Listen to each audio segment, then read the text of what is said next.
Hello दोस्तों, नमस्कार। संगीत के आज के इस नए सेशन में आप सभी का बहुत-बहुत स्वागत है। यहाँ पे आज संगीत का ऐसा प्रश्न देखने के लिए मिलेगा जो कि आपके बेसिक से लेकर एडवांस तक के प्रश्न आप लोगों के लिए यहाँ पे देखने को मिल जाएगा। तो बने रहिएगा आज हमारे साथ क्योंकि बहुत ज़्यादा खास और बहुत ही इम्पोर्टेंट यह सेशन है, क्योंकि अगर ये सेशन छूटा तो समझिए बहुत कुछ आपका छूट जाएगा। तो भाई कुछ छोड़ना नहीं है, क्योंकि यहाँ से जो है आपके एग्ज़ाम्स के अंदर जो है क्वेश्चन बनते ही बनते हैं। इसीलिए आपसे फ़ोर्सली आज रिक्वेस्ट है कि आप लोग इस सेशन को पूरा कर लीजिएगा, ठीक है? चलिए देखना हम शुरू करेंगे बारी-बारी से सारे प्रश्नों को, लेकिन बस उससे पहले आप लोगों से दोस्तों एक छोटी-सी रिक्वेस्ट है कि अगर आप लोग हमारे चैनल पे नए हैं या पुराने हैं, सब्सक्राइब अगर अभी तक आपने नहीं किया है तो सब्सक्राइब करके नोटिफ़िकेशन को ऑल पे सेट रख लीजिएगा, ताकि आने वाला जो है सारा सेशन वो है आपके पास जल्दी सबसे पहले पहुँच जाए, ठीक है? तो इसके लिए आपको सब्सक्राइब कर लेना है। तो चलिए प्रश्न है हमारा पहला, हम देखेंगे यहाँ पे प्रश्नों को। पहला प्रश्न क्या कह रहा है कि आहत और अनाहत किसके प्रकार हैं? दोस्तों आहत और अनाहत क्या नाद के, श्रुति के, मूर्छना के, एक से अधिक या इनमें से कोई नहीं? देखिए यहाँ आपका क्या जवाब रहेगा। यहाँ पे आहत और अनाहत हम आपको पढ़ा चुके हैं सारा कुछ, तो जवाब इसका क्या आ जाएगा? यहाँ पे आ जाएगा ऑप्शन नंबर ए, आपका आ जाएगा नाद, ठीक है। हम क्वेश्चन को उस तरह से भी रख सकते थे कि नाद के कितने प्रकार हैं, आहत और अनाहत, लेकिन दोस्तों हो सकता है आपसे घुमा कर भी पूछ दिया जाए। तो प्रश्नों को जो है हर तरफ से मैंने देखना सिखाया है और हर तरह से मैंने करना आप लोग को बताया है, तो बिल्कुल वैसा प्रयोग जो है करते रहना चाहिए, क्योंकि किसी तरह से भी अगर बीपीएससी प्रश्न को घुमाता है या फिर कोई भी आयोग घुमाता है तो आपको कहीं से कोई प्रॉब्लम नहीं होनी चाहिए, ठीक है। तो आहत और अनाहत ये क्या है? ये नाद के कितने हैं? दो प्रकार होते हैं, ठीक है। दो प्रकार हो गए, तो नाद के दो प्रकार, आहत और अनाहत किसके प्रकार? तो नाद के प्रकार, ठीक है। Option number A. चलिए श्रुति की बात कीजिएगा तो श्रुति कितनी है? 22 हो जाते हैं ना श्रुतियां संगीत के अंतर्गत। तो यहाँ पे जो नाद आपका, तो नाद तो क्या है? असंख्य है, लेकिन उसमें से जो 22 जो है सुनने योग्य जो चुना गया उसी को श्रुति नाम दिया गया। जैसे कि आप जानते ही हैं, तीव्रा, कुमुत्ती, मंद्रा, छंदोवती, दयावती, रजनी, रिक्तिका, रौद्री, क्रोधा, वज्रिका, प्रसारणी, प्रीति, मार्जनी, चीती, रक्ता, संदीपनी, आलापनी, मंदती, रोहिणी, रम्या, उग्रा, शोभनी, ये सब क्या है? ये सब आपके 22 श्रुतियां हैं, ठीक है। और बाकी हम मूर्छनाओं की बात कर लेंगे तो संगीत के अंतर्गत दोस्तों 21 मूर्छना आती है, प्रत्येक ग्राम से 7, बहुत बार बताया हूँ, ठीक है। लेकिन ये जो मूर्छनाएं हैं आपके 3 ग्राम से 21 हैं, ठीक है। और मूर्छना के अगर प्रकार पूछता है तो मूर्छना आपके 4 प्रकार के हो जाते हैं, ठीक है। 4 प्रकार के। चलिए कमेंट कीजिएगा कौन कौन से चारों प्रकार है मूर्छना के मेरे दोस्त, ठीक है। ये प्रश्न आपके लिए। आगे देखेंगे, प्रश्न है हमारा दूसरा कि नाद किस धातु से बना है? कौन सा धातु? नादम, नद या नाद? एक से अधिक, इनमें से कोई नहीं। यहाँ जो आपका जवाब रहने वाला है नाद के संदर्भ में, तो नाद जो है आपका नद धातु से बना है, न और द, ना कि ये वाला ना और द, ठीक है। ये आपको ध्यान रखना है, तो यही इसका अंतर है, ठीक है। चलिए आगे देखेंगे, अगला प्रश्न हमारा तीसरा नंबर का कि नकार तथा दकार के मेल से उत्पन्न है, ठीक है। नकार तथा दकार के मेल से उत्पन्न कौन हो जाता है? क्या थाट होता है, राग होता है, नाद होता है, एक से अधिक, इनमें से कोई नहीं? क्या जवाब इसका हो जाएगा? तो ये जो नंबर 3 जो है इसका जवाब हो जाएगा दोस्तों, क्या हो जाएगा? नाद हो जाएगा। जैसा कि आपको बताए थे ना हम, ना और प्लस द बताए थे ना, ना से क्या होता है? ना से नकार, ठीक है, नकार, और द से क्या होता है? दकार, ठीक है। और इसमें जो नकार है आपका, ये नकार जो है किससे बनता है? तो प्राण वायु, प्राण वायु, और दकार क्या होता है? अग्नि होता है, ठीक है। दकार क्या होता है? अग्नि। तो प्राण वायु और अग्नि के संयोग से जो बनता है वही आपका नाद होता है। तो नकार दकार आगे आपका नाद, ठीक है। थाट, जैसा कि आप लोग जानते हैं कि थाट की संख्या 10 है। वहीं जो हमारे हिंदुस्तानी संगीत पद्धति में इसको राग कहते हैं, वहाँ क्या कहा जाता है कर्नाटक में? तो मेल कहते हैं उसको, ठीक है। चलिए देखते हैं चौथा नंबर का प्रश्न कि संगीतोपयोगी नाद को क्या कहा जाता है। देखिए दोस्तों, आप लोग के लिए मैं बता दूं कि जिनको भी पीडीएफ चाहिए तो दोस्तों एक बहुत छोटी सी जो है एक पेमेंट है, जो कि 199 का पेमेंट है। जिनको भी लगता है कि अपनी तैयारी हम बहुत बेहतर करें, बहुत अच्छा से कर लें, तो दोस्तों बेहतर तैयारी के लिए आप लोगों को लगता है कि हाँ पीडीएफ भी चाहिए, तो दोस्तों पीडीएफ आपको मिल जाएगा 199, उसका पेमेंट करना पड़ जाएगा मेरे दोस्त, क्योंकि हम जिनको रखे हैं दोस्तों, देखिए उनको भी हमें भी पेमेंट करना पड़ता है। तो ये आप लोग सहयोग करेंगे तो हम भी उनको पेमेंट कर पाएंगे। तो इसके लिए जो है आपको व्हाट्सएप करना है। संपर्क कैसे करेंगे? व्हाट्सएप करेंगे 912236 6282 ये व्हाट्सएप नंबर है, ठीक है। ये व्हाट्सएप नंबर है, इस पे आप लोग मैसेज कीजिएगा कि पीडीएफ चाहिए। उसके बाद वहां से आपको स्कैनर वो प्रोवाइड करवा देंगे और उसके बाद आप लोग उस पर पेमेंट करेंगे और टोटल आपको वहां से जो है सेशन, आपका टोटल जितना भी सेशन होता है वाईटी पे, उसका सारा पीडीएफ आप लोग को मिलना प्रारंभ हो जाएगा, ठीक है। और आप लोग को एक चीज बता दें, बहुत सारे लोग पूछते हैं पीडीएफ लेने वाले कि कब से मिलेगा। दोस्तों 1 मंथ बैक, ठीक है, 1 मंथ बैक आज कह दे रहा हूं कि 1 मंथ बैक से आपको पीडीएफ जो है मिल जाएगा, ठीक है। चलिए, तो हम पढ़ते हैं प्रश्नों पे। प्रश्न है हमारा कि संगीतोपयोगी नाद को क्या कहते हैं। संगीतोपयोगी नाद जो है वो इसमें क्या हो जाएगा, कौन सा, ठीक है। संगीतोपयोगी नाद तो हमारा वैसे ध्वनि बन जाता है, लेकिन यहाँ पे आहत नाद होगा, अनाहत होगा, ग्राम होगा, एक से अधिक, इनमें से कोई नहीं, ठीक है। क्या हो जाएगा इसका जवाब, यहाँ पे आपका हो जाएगा ऑप्शन नंबर ए हो जाएगा आहत नाद। इसी का प्रयोग कहाँ करते हैं, तो संगीत में इसी का प्रयोग करते हैं, ठीक है। लेकिन अनाहत की अगर बात कर लें तो ये जो है अंतरात्मा से ध्वनि निकलती है, इसका प्रयोग हम लोग संगीत के अंदर नहीं करते हैं। क्योंकि दोस्तों देखिए, ये वैसी ध्वनि है, अनाहत नाद वैसी नाद है जो कि आप जब कान, दोनों कान में अगर उंगलियों को डालकर अगर कान बंद करेंगे तो एक जो सन गन की जो आवाज आती है कानों से, तो वही आवाज जो है ये अनाहत होता है। तो उसका प्रयोग हम लोग कैसे करेंगे, नहीं करेंगे ना, तो इसीलिए। और आहत क्या होता है, दो वस्तुओं के आघात से ये उत्पन्न होता है। और ये क्या कैसा होता है, ध्वनि मधुर होता है, ठीक है, इसलिए हम लोग प्रयोग करते हैं इसको संगीत के अंदर में। ग्राम की बात कर लेंगे तो ग्राम की संख्या कितनी है, 3 है, षड्ज ग्राम, मध्यम ग्राम और गंधार ग्राम, ठीक है। चलिए देखेंगे 5वां नंबर प्रश्न है कि नाद की तारता को क्या कहा जाता है। तारता, देखिए पहले देखिए हम बात कर लेंगे नाद, ठीक है। नाद का जो है, नाद की कितनी विशेषताएं हैं, ठीक है, नाद की विशेषता, ठीक है, नाद की विशेषता है। तो नाद की अगर विशेषताएं पूछेगा, देखिए वैसे नाद के 2 प्रकार है, लेकिन अगर विशेषता लगा दिया, विशेषता यानी कि भैया विशेष कर दीजिए थोड़ा, ठीक है, विशेष, तो विशेष जैसे ही तो 2 नहीं, 2 से विशेष करके 3 रोटियां दीजिए भाई, 3 रोटी खाएंगे, तो 3 प्रकार के, ठीक है। 2 से बढ़ाकर विशेष कर देना है, विशेष फॉर विशेषता, तो एक आपका बढ़ गया, इसमें हो गया 2 से बढ़कर 3, तो वही एक होता है आपका तारता, दूसरा क्या होता है तीव्रता, और तीसरा क्या होता है नाद की जाति अथवा गुण। तीसरा यही होता है, यही तीनों आपके हो जाते हैं, तो तारता, तीव्रता और नाद की जाति अथवा गुण। आइए प्रश्न पे, प्रश्न कह रहा है कि नाद की तारता को क्या कहा जाता है। तो तारता यानी तारता वो होता है जिसमें क्या होता है, जिसमें प्रत्येक स्वर एक दूसरे से कैसे होते हैं, ऊंचे होते हैं, ठीक है। भाई एमसीक्यू ही करवाता हूं, लेकिन जस्ट आपको थ्योरी से कम नहीं करवा रहे हैं, ठीक है ना। तो देखिए नाद की तारता, तो ये आपके प्रत्येक स्वर जो होते हैं एक दूसरे से ऊंचे होते हैं। जैसे कि आप मान लीजिए सा है, उसके बाद फिर रे है, ग है, तो आपको पता होगा कि सा की आंदोलन संख्या 240 है, आगे रे का 270 हो जाता है, ग का 300 हो जाता है, इसी तरह से म का 320 हो जाता है। तो ये क्या होता है, बढ़ते चला जाता है।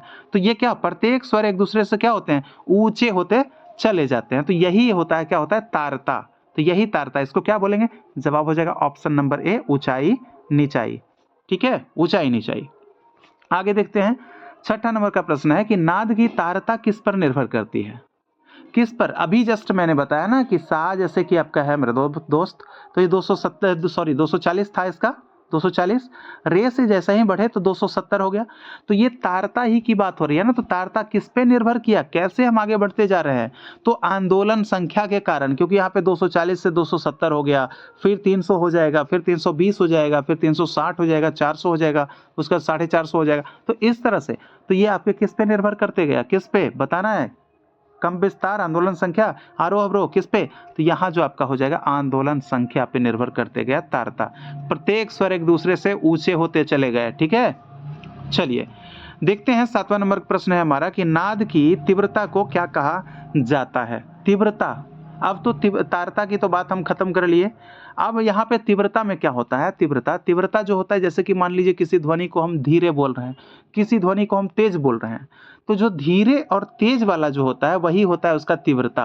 यानी कि जैसे मान लीजिए हम बोले सा, फिर एक बार और जोर लगा के बोल देंगे सा, तो ये क्या हुआ, ये अंतर हुआ ना, एक कम था और एक सा का क्या था, ज्यादा था। तो यही जो कम जो होता है ये आपका क्या कहलाता है, नाद की तीव्रता कहलाता है। तो इसको क्या कहते हैं? छोटा बड़ापन, ऊंचाई नीचाई, जाति अथवा गुण, एक से अधिक, इनमें से कोई नहीं। देखिए इसको कहेंगे छोटा बड़ापन कहेंगे, ठीक है, क्योंकि एक जो है बहुत कम देर तक गूंजा और दूसरा क्या हुआ, सा, तो ज्यादा देर तक रह गया, वो आवाज भी उसकी तेज थी। तो यही आपको ध्यान देना है, ठीक है।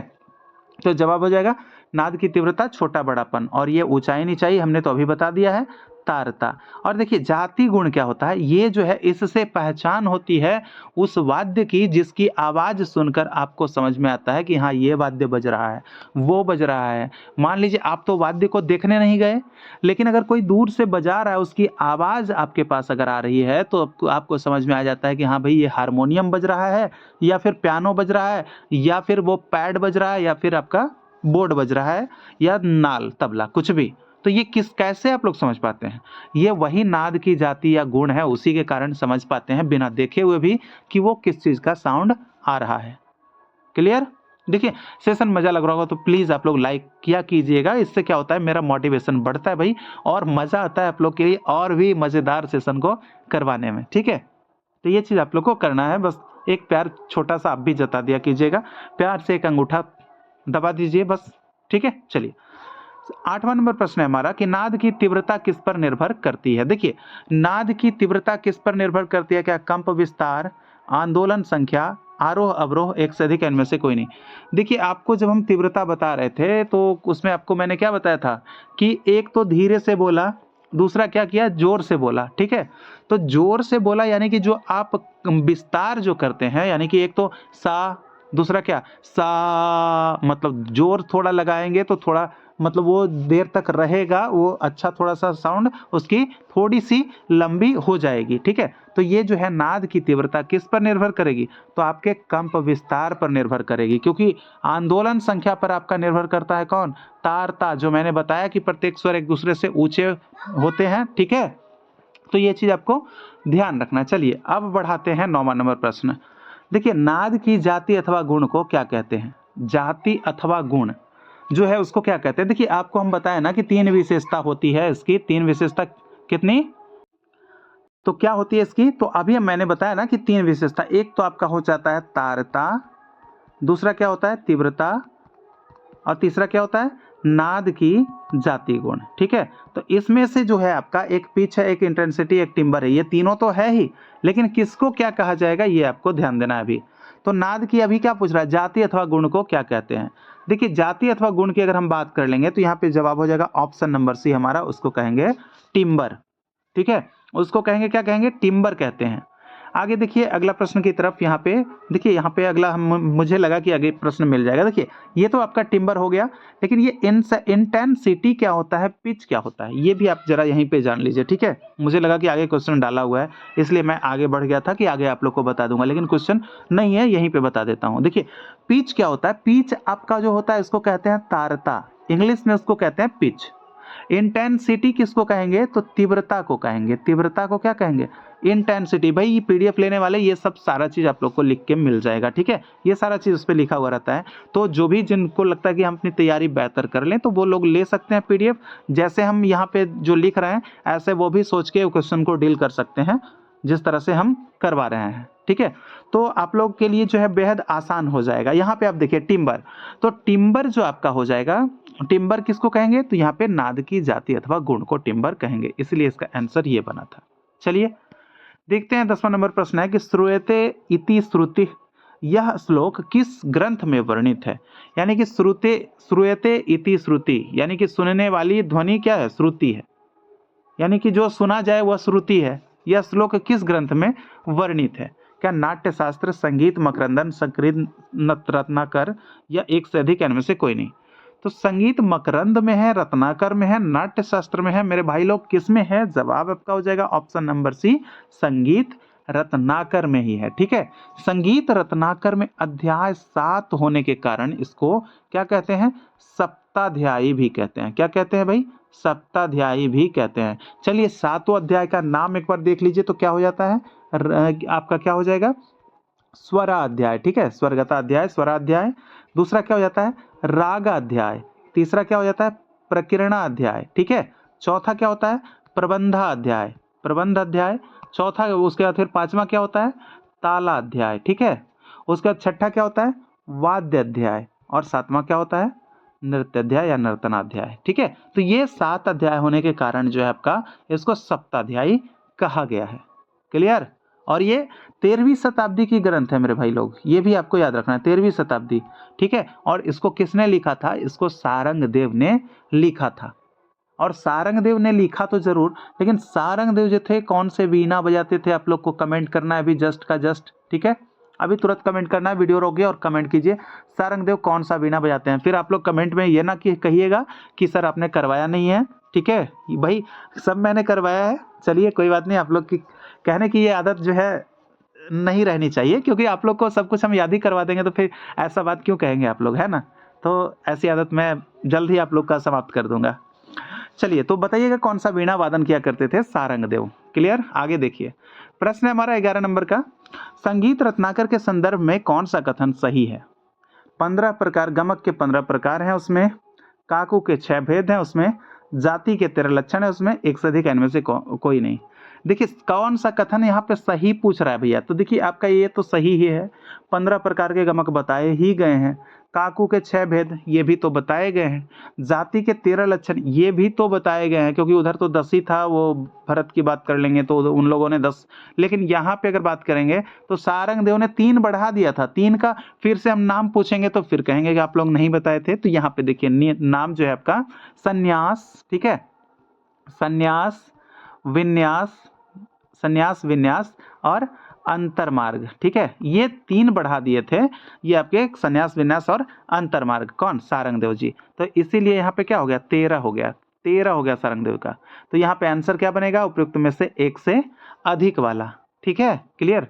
चलिए दिखाते हैं, आगे है प्रश्न हमारा 12 नंबर, क्या पूछ रहा है कि 66 श्रुति मानने वाले विद्वान हैं। भैया 66 श्रुति मानने वाले विद्वान कौन है, क्या कोहल हैं, मतंग है, दत्तिल है, एक से अधिक इनमें से कोई नहीं।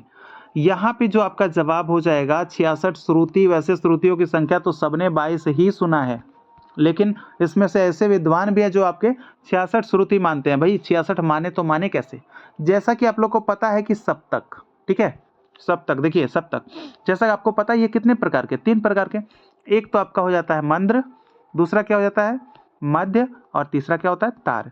तो देखिए मंद्र सप्तक में कितने श्रुति माने, 22 माने हैं, मध्य सप्तक में भी इन्होंने 22 माना है, और तार सप्तक में भी 22 माना है। तो इस आधार पर इन्होंने जो श्रुतियों की संख्या जो कुल बताई है, इन्होंने बताई है कितना, ये आपके 66 श्रुति बताए हैं, ठीक है, 66 श्रुति। तो इसी के आधार पर कौन है, तो क्या जवाब होगा, कोहल, मतंग, दत्तिल, एक से अधिक इनमें से कोई नहीं। यहाँ पे जवाब हो जाएगा, यहाँ पे ऑप्शन नंबर ए आपका हो जाएगा कोहल, ठीक है। मतंग की अगर बात कर लेगा तो मतंग ने कितने माने हैं भाई श्रुति, इनके अनुसार एक ही श्रुति बताया जाता है। दत्तिल ने कितने माने हैं, दत्तिल ने 22 श्रुतियां माने हैं, ठीक है, ये 22 हैं जो मानते आ रहे हैं सब लोग, वही आपके सब लोग माने हैं। मतंग ऐसा कहा जाता है कि एक श्रुति माने हैं मतंग ने, एक, ठीक है। चलिए देखते हैं आगे, हमारा 13 नंबर का प्रश्न है कि दीप्ता जाति की श्रुति में किस रस की प्रधानता होती है। रस संबंधी देख लीजिए श्रुति के, जैसा कि आपको बता दें सबसे पहले कि जो भैया आपका होता है श्रुति जो होती है, श्रुति की 5 जातियां होती है, ठीक है, कितनी, 5, कौन कौन, दीप्ता, आयता, ठीक है, दीप्ता, आयता, करुणा, मृदु, और क्या होता है, एक हो जाता है आपका मध्या।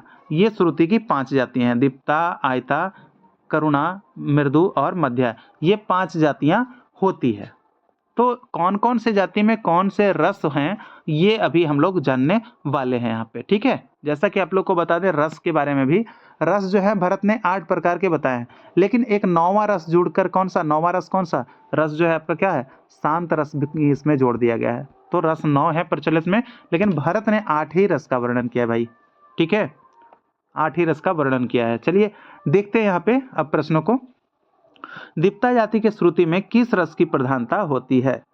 तो दीप्ता जाति की अगर हम श्रुतियों की बात कर लेंगे तो इसमें जो हो जाएगा, कौन होगा, करुण और विभत्स, वीर और अद्भुत, हास्य, श्रृंगार, एक से अधिक इनमें से कोई नहीं।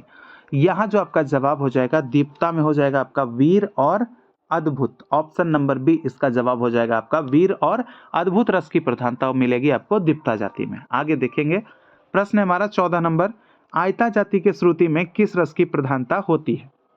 आयता में क्या होगा, करुण और विभत्स, शांत, श्रृंगार और हास्य, एक से अधिक इनमें से कोई नहीं। देखिए यहाँ जो आपका जवाब हो जाएगा ऑप्शन नंबर सी हो जाएगा। आयता में हो जाएगा आपका श्रृंगार और हास्य रस की प्रधानता होती है आयता जाति के श्रुति में।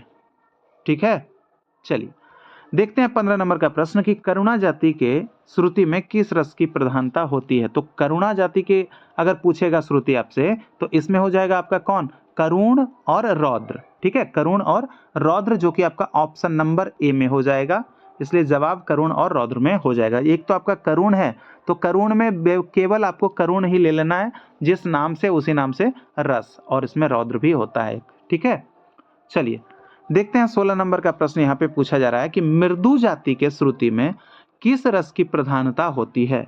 मृदु, तो मृदु जाति में क्या करुण और रौद्र होगा, हास्य और वात्सल्य होगा, श्रृंगार और हास्य होगा, एक से अधिक इनमें से कोई नहीं।